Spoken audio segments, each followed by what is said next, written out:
Mainit ang usapan matapos ang Lakers-Clippers game dahil sa naging tensyon sa pagitan ni Luka Doncic at Chris Dunn.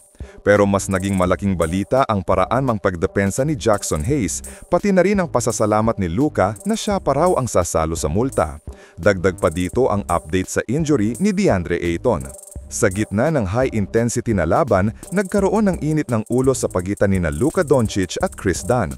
Ayon mismo kay Luka, sobrang pikon na raw si Dunn sa kanya at halos magpang-abot na sila sa court. Dito pumasok si Jackson Hayes, agad na umatras at humarang para protektahan ang superstar ng Lakers. At dito nagulat ang lahat sa sinabi ni Luka pagkatapos ng laro.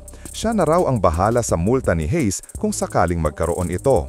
Ayon kay Luka, sobrang niyang na-appreciate ang ginawa ng teammate niya at ipinakita nitong handa siyang tumayo para sa kanyang star player.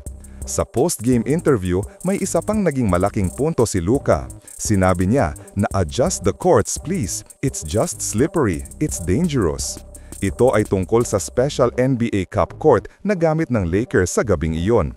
Ayon sa kanya, delikado ang hagod ng sahig at nakakaapekto sa galawan ng mga players.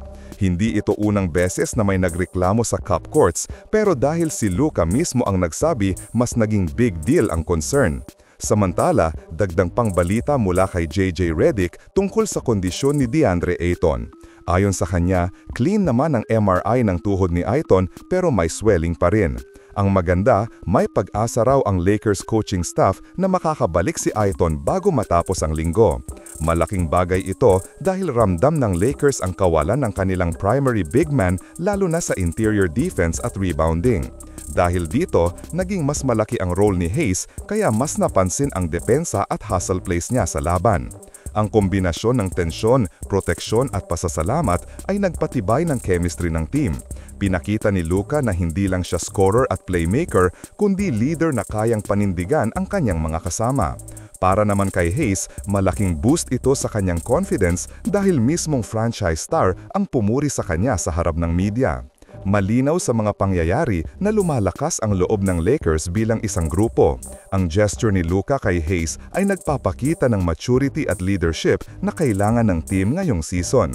Kapag bumalik si Ayton, mas lalaki pa ang defensive ceiling ng Lakers, lalo't mas komportable nang maglaro si Hayes bilang energy big off the bench. Ngulit dapat ding seryosohin ng NBA ang reklamo ni Luka tungkol sa court dahil safety ang nakataya. I-comment ninyo na lang po sa ibaba ang inyong opinyon at huwag kalimutan mag-subscribe sa aking channel. Maraming salamat po. Austin Reeves, as great as they've been, they haven't shot the three well until tonight.